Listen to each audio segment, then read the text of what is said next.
ចាបន្តពីបទប្រថោងតោងស្បែកនេះចុះទៅហាក់ចប់ហើយចាគាត់ថានៅលើយកបទអ្វីជាបន្តទៀត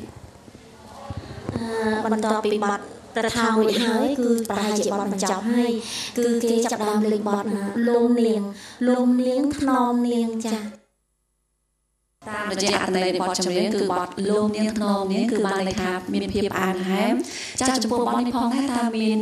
សារៈសំខាន់ចំពោះក្នុងវិធីរៀបអាពាហ៍ពិពាហ៍យ៉ាងណានោះសូមលោកអងជម្រាបជូនផងសំខាន់ណាស់បទណែលោមនាងចុងបញ្ចប់នេះកណាចូលទៅក្នុងបន្ទប់ឲ្យមានបញ្ចុកជែកទៅវិញទៅមកបើចឹងហើយគេលេងបទថ្នមនាងនឹងគេច្រៀងថ្នាក់ថ្នមបបោះអែលឲ្យនាងនឹងទុនចិត្តឲ្យនាងញញឹមនាងសប្បាយនាងរីករាយក្នុងពេលដែលបញ្ចុកជែកទៅវិញទៅមកនៅក្នុងបន្ទប់ភ្លេងលេងបទលោមនាងបញ្ចុកជែកដើម្បីអ្វីដែរលោកអងបញ្ចុកជែកដើម្បីជាសក្ខីភាពថាគូទាំងពីរស្រឡាញ់គ្នាឲ្យធ្វើទឹកចិត្តឲ្យផ្អែមល្ហែមដូចជែកអញ្ចឹង